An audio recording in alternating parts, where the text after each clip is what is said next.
Today is Thursday, September 2nd. What to know about the remnants of Hurricane Ida. It's now impacting the Northeast in historic ways. New charges against first responders 2 years later. We'll tell you about this case. And it's one of the most restrictive abortion laws in the nation, what the Supreme Court decided about it. Plus, new studies about how long COVID symptoms may last. One of LinkedIn's latest experiments failed. And two of the biggest companies in the world are going on hiring sprees. Welcome to The Newsworthy. All the day's news in around 10 minutes. Fast, fair, fun, and on the go. I'm Erica Mandy. Thanks so much for being here. You ready? Let's do this. What was once Hurricane Ida is now wreaking havoc on a different part of the country. The remnants of the storm tore through the Northeast overnight. Tornadoes were reported in New Jersey, New York, Pennsylvania, Delaware, and Maryland. Roads, homes, and businesses were also flooded in those states. In fact, a flash flood emergency had to be issued in New York City for the first time in history. Rail service had to be suspended in a lot of New York and New Jersey. Newark Airport got severe flooding, and last night, all flights had to be grounded. As of this morning, it's still considered dangerous in parts of the Northeast, and emergency crews are working to rescue stranded people. So the National Weather Service told everyone else to stay at home unless they're under an evacuation order. People will get a better look at the damage later today.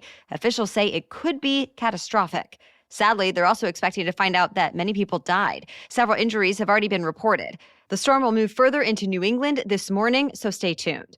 Also of note, the National Weather Service is keeping a close eye on Tropical Storm Larry that's still out in the Atlantic Ocean. It's expected to become a hurricane today and could be a Category 3 storm by the weekend, but the exact track of that one is still not clear. Some first responders are now facing criminal charges for a young man's death that happened more than 2 years ago. A grand jury decided to charge 3 Aurora, Colorado police officers and 2 paramedics with manslaughter and criminally negligent homicide. This all goes back to the death of 23-year-old Elijah McClain in August of 2019. McClain, who is black, was stopped by 3 white officers because a 911 caller said he looked suspicious. He was wearing a ski mask on a warm night as he walked home from a convenience store. His family members say he wore a mask often because he had anemia and would get cold easily. He apparently did not stop when officers first approached, but it came out later he was listening to music with headphones. Officers wrestled him to the ground and put him in a chokehold. When paramedics arrived, they sedated McClain with enough ketamine for a man over 200 pounds. He weighed 140 pounds. McClain had 2 heart attacks in the ambulance and died a few days later. The new charges against the officers and paramedics come after a grand jury investigation that lasted 8 months. McClain's mother told the Colorado Sun she's grateful her son is going to get justice. So far, the first responders and their lawyers have not commented. But the union that represents Aurora officers told the Sentinel Colorado newspaper, quote, "Our officers are innocent until proven guilty, and we stand by our brothers." By the way, McClain's death has already helped inspire a new police accountability law in Colorado. It includes a ban on chokeholds and restrictions on the use of ketamine. The most restrictive abortion law in the country went into effect in Texas this week. It bans the procedure as soon as doctors can detect a heartbeat. That's usually about 6 weeks into a pregnancy and sometimes before women know they're pregnant. There are no exemptions in cases of rape or incest, but there is an exception for medical emergencies. Clinics say this law will rule out 85% of abortions in Texas and force many clinics to close. Another way this new law is unique, it's not going to be up to the government to enforce it. Instead, private citizens will have the power to sue abortion providers or anyone else who helps someone get an abortion. That includes family members, clinic staff, and taxi or rideshare drivers who take patients to their appointments. The Texas governor celebrated the new law with a statement that says, quote, "Every unborn child with a heartbeat will be protected from the ravages of abortion." But there's been backlash, too. The American Medical Association said it was deeply disturbed by the new Texas law, calling it a, quote, "direct attack on the practice of medicine and patient reproductive health." And President Biden released a statement saying the new law blatantly violates the constitutional right to an abortion established by the landmark Supreme Court case Roe v. Wade in 1973. In more recent years, the Supreme Court has blocked similar laws, stopping states from banning the procedure before a fetus is able to live outside the womb. So abortion rights groups asked the Supreme Court to block this Texas law as well. But late last night, the court decided in a 5-4 vote to let the law stand, at least for now. But it said other legal challenges about this could continue. There are 2 new large studies to tell you about that looked at how long people had COVID-19 symptoms. First, a new study looked at information from nearly 48,000 COVID-19 patients over several months. Their cases were different. Some were severe, others were mild. Well, researchers learned about 80% of recovered adults had at least one long-term symptom, meaning it lasted weeks or months after they were infected. All in all, the researchers identified 55 long-term symptoms. The most common include fatigue, headache, shortness of breath, and loss of taste or smell. Separately, another large study published this week found vaccines do help. It found people who get COVID-19 after being vaccinated are about 50% less likely to have those long-term symptoms and 73% less likely to be hospitalized than unvaccinated people who get the virus. That said, some researchers do admit the study has its limitations. For example, the data was based on patients self-reporting symptoms. Much more news just ahead, but we'll take a quick break to thank our sponsor, BetterHelp.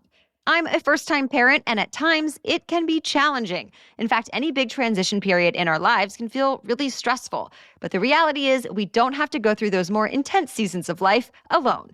BetterHelp pairs you with a licensed professional counselor who you can message anytime, 24/7, and get timely and thoughtful responses. Plus, you can schedule video or phone sessions as well.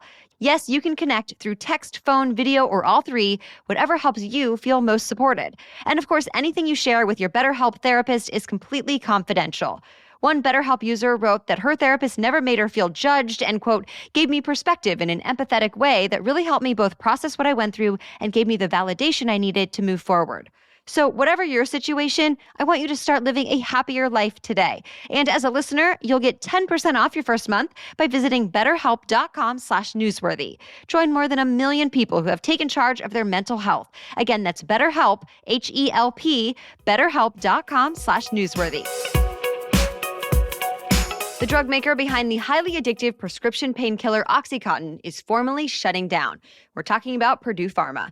Instead of selling opioids, the company's resources will be put toward addressing the opioid epidemic, mainly with addiction treatment and prevention programs. It will also compensate people and families who have been hurt by Purdue products. That was just one of the terms laid out in a wide-ranging bankruptcy settlement a judge approved this week.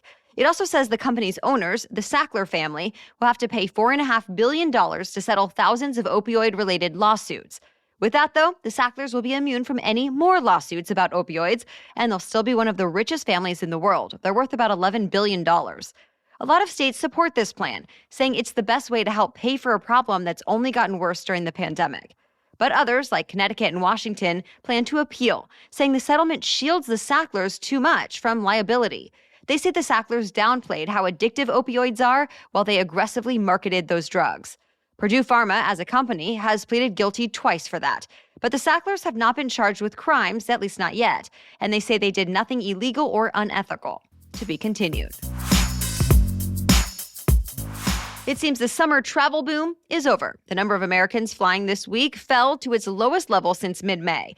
The TSA screened about 1.3 million passengers on Tuesday, and that turned out to be the slowest day at American airports all summer. While it's normal for travel to go down in late August as kids head back to school, the number of people flying is still about 30% lower than the same week in 2019. Major airlines blame concerns about the latest wave of COVID-19, especially since during a normal year, this is when business travel would usually pick up.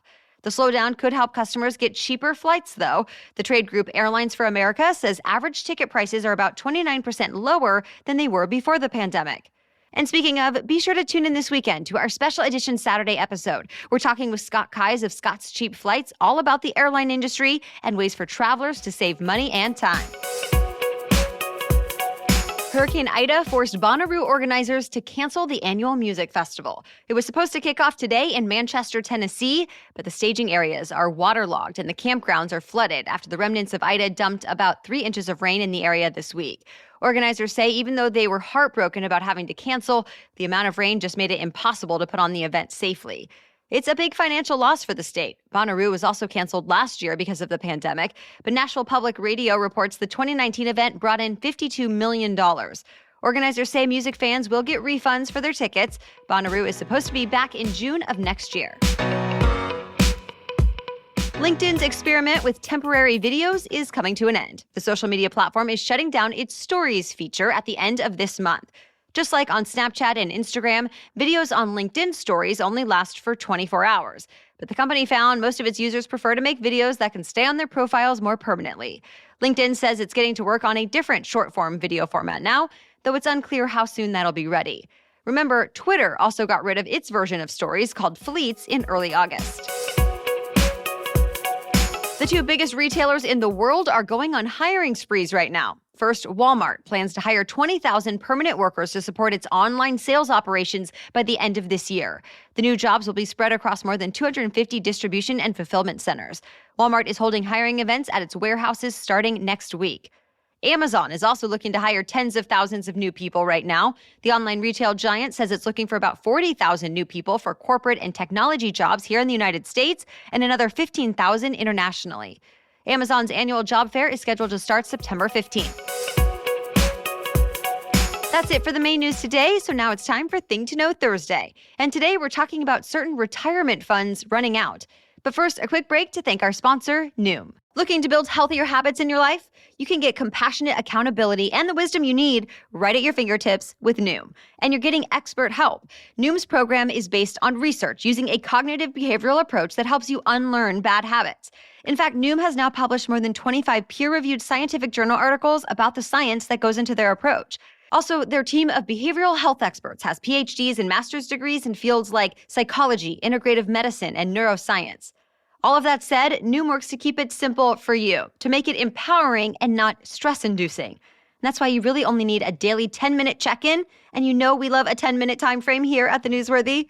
Plus, while the program is based on research, Noom also makes your program customized for your situation and lifestyle. Perhaps that's why 80% of Noom users finish the program. So sign up for your trial and get psychology-based support and motivation to reach your goals at Noom.com/newsworthy. Again, sign up for your trial at Noom.com/newsworthy. Okay, now back to Thing to Know Thursday. The fund most Americans rely on for their retirement is now on track to run out of money in 12 years. That's according to a new government report published this week. It says Social Security will have to cut benefits by 2034 at the latest, unless Congress steps in to address the shortage. That's 1 year earlier than the government estimated in last year's report.